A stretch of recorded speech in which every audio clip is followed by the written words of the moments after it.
comes to planning and scheduling is that I actually have a physical planner. I really like having one that I can carry around with me, and I like to make sure that it is, inspiring and something that I want to look at and will open every day. So this is mine. It's from Amanda Rach Lee. I love it. It's basically her doodle planner. So it's kind of a mix between a bullet journal and a planner, which I really like because I don't have the time to write out a full bullet journal, but I really like being creative and coloring in my own spread. So this one's perfect for me, but I think it's really important to find one that is perfect for you and that will inspire you and you'll want to open every single day. So I always have an actual calendar where I'll basically just put big holidays and dates and just things to kind of keep track of when I want to look at the month at a glance. Also for me, I find that I am way more productive when I actually keep track of good habits. So there's actually this habit tracker in my planner, which is really handy. So I can track things like doing workouts, how much coffee I drink, going on walks, doing meditation, affirmations, that sort of thing. So I find that keeping track of things like this really helps me look back and see what healthy habits I'm forming and what I need to be better at, and helps me just kind of feel more productive and like I'm achieving my goals.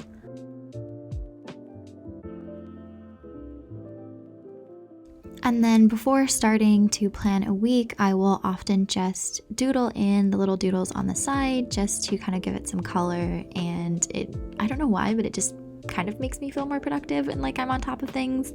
Sometimes I feel like I don't have the time to do this, but in between breaks and doing work, I'll often just color in a little doodle and fill out my planner even more.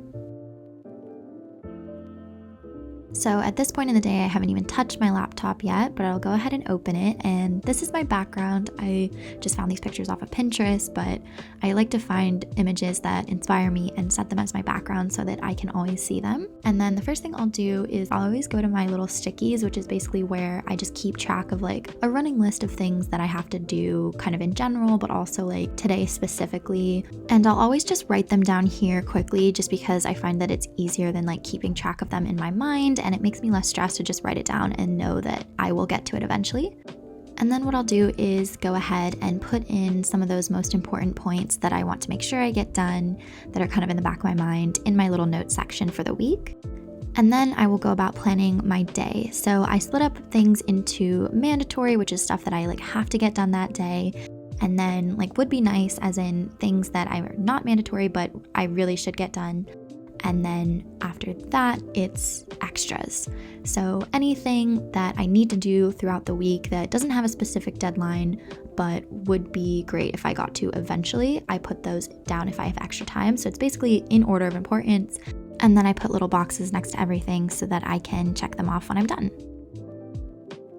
So here's an example from Monday with tasks in order of importance, and I got 4 out of 5 things done, and the 5th one was totally fine because that was just an extra, so I actually felt really productive this day. And then at this point, I will go actually into my Google Calendar. So I order things basically by color. So I have different calendars for appointments, meetings, classes, events, basically anything that I'm going to, reminders and tasks that I don't use as much, women in business or any other clubs, my workouts, and then also YouTube. So I color code everything in my calendar.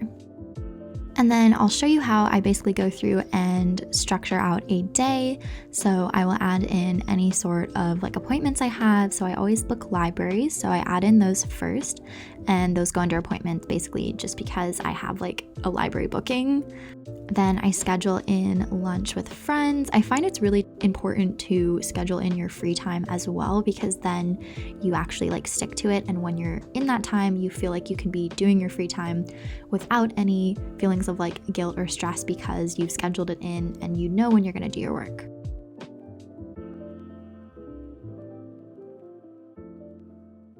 And then I'll schedule in any events for the day. So this is just something called Brew, which we do every Sunday, which is basically just snacks in our college with our household bubbles. And it's a really great stress reliever.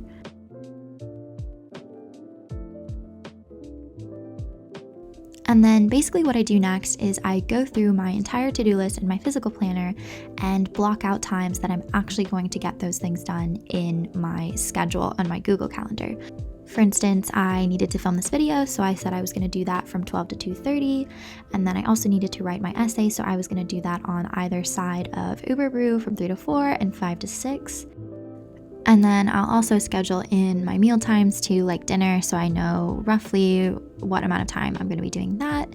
And some people might find this stressful to like plan out every single part of their day. I don't stick to it strictly, of course, but I find that it helps me stick to times that I've already blocked out and not really procrastinate or feel like I've fallen behind. And then here's like a full day view just as like an example of what my day might look like. And then these are all my productivity and finance apps on my phone. So you can see I have a lot, but I also use Google Calendar on my phone so that I can check throughout the day if I don't have my laptop on me, kind of where I should be and what I'm doing.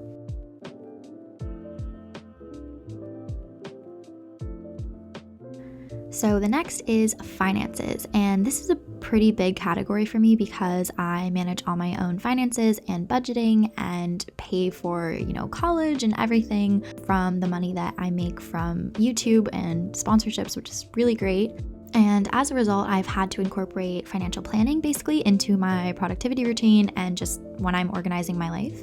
And something that I found that was pretty shocking was that only 1 in 5 women have talked to their friends about investing. And there's just such a big barrier for women, I think, when it comes to personal finances and talking about money. It's traditionally seen as kind of this guy's thing and really marketed to boys from a young age, and women aren't really taught how to deal with money. So I really wanted to tackle that gap and become as financially literate as possible. And it was pretty shocking to find that like a lot of women in their 20s haven't even considered creating like a savings plan or any sort of investment plan. And I think that's something that needs to change. So something that I found that was really helpful was looking up these articles, and Robinhood has some really great ones about just like money and investing. And from research, we understand that there's less communication to women about investing, and like women are way less likely to talk about finances or ask for help.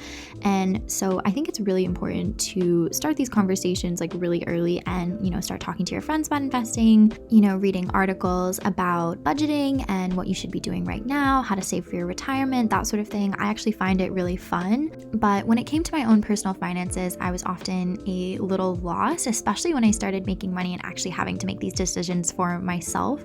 And I found that asking questions really helped, and I was able to build up some tips really quickly. So the biggest one that actually my dad taught me was to pay yourself first. So whenever you get a check, you basically split it into 2 parts. So the first part would be, for me, that's like 50%. So I take half of it and I put it in long-term savings. So this is the pay yourself first part. So before you ever take that check and use any sort of money from it to do anything, you basically put it into your savings account. So that's where I take from to do my taxes, like it's my long-term savings and my emergency fund. And then second, the other part is the other half for me, which is daily expenses like groceries and clothes and like basically anything I need to live day to day. And even the act of just doing this very simple thing helps get it in your mind that you are paying yourself. Like this is going to be a long-term investment for you. You can put it in your retirement, an emergency fund, save it for a rainy day, that sort of thing. So once I had all of these tips and was doing these things, it kind of became hard to keep track of everything, which is why I really like Robinhood. It's basically a 3-in-1 app, so you can learn, earn, and invest all in one. And investing can be like super confusing, which is why I really like that they have Robinhood Learn, which is basically just like features and articles that break down the steps to like, your personal finances and investing, and just puts it in like really basic terms. So it's super easy to understand, which I appreciate. And the whole app is just like very, very easy to use and makes me feel like super productive when I am using it. So on top of just being an educational platform, it's also really great because you get a debit card to use and you get 0.3% interest on all of your uninvested cash. So you basically get paid for just letting your money sit there. And the best part is that there are no commission, and you even get a free stock for signing up. So if you want to join me in becoming more financially literate and empowering other women to do the same, visit the link in my description and sign up for Robinhood with me.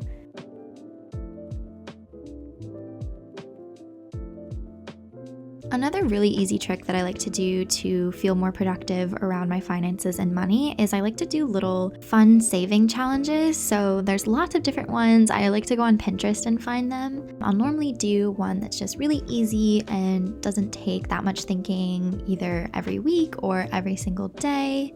And I find that this just helps really break down the barrier and the idea of like saving, and makes it seem way less scary when you're doing it only a little bit at a time. So it really helps develop that habit. And this is what helped me initially to feel like I was super productive around my money, and I actually saved quite a bit, and it was only this little thing that I had to do.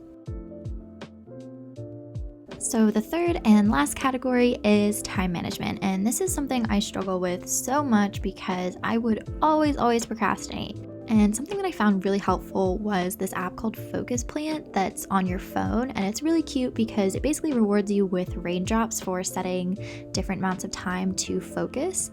And then you use the raindrops to grow different plants, like get rewards, that sort of thing. There's tons of apps out there, people use ones like Forest and such. I really like this one just because it was really cute. Use the one that works best for you and that will motivate you to actually do it.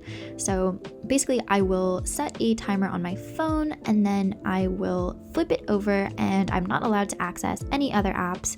And I find that going through the motions and setting a timer and saying, you're not going to be on your phone during this amount of time, and then rewarding myself for it is a really great way to build up the habit of focusing on one task at a time and not procrastinating by going on my phone. And it's also just super cute, and I really like using it, and it definitely activates the reward part of my brain that is also very competitive. So it's good if you can get competitive with yourself about your time management. When I'm actually doing my work, I also find it really helpful to use something called the Pomodoro Method. So basically, the idea behind it is that you spend 20 minutes focused on one single task, then you take a 5-minute break, and then you repeat this 3 times, and then you take a 30-minute break. And then you can repeat the entire process basically as many times as you like in order to get something done. So it just reinforces, short bursts of focus, especially if you have a really daunting task. It makes it seem, less intimidating. And I find that it really keeps me the most productive because I know that I only have to work for 20 minutes, and I will often use Focus Plant to set that timer for 20 minutes as well too. I am a serial procrastinator, so I will always find ways to procrastinate. So I find that I need something that's on my desktop as well. So this is something called One Focus, and basically you can set the amount of time that you want to be super productive, and you can block certain apps and websites on your computer.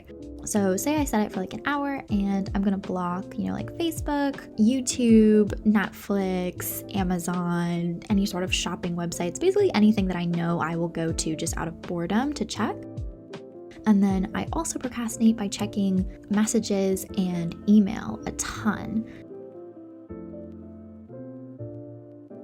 And I also find I get the most notifications from those apps too, so I like to just block them so that even if I do try to go to them out of habit, it'll say app blocked, and it gives me this little reminder that I need to get back to work.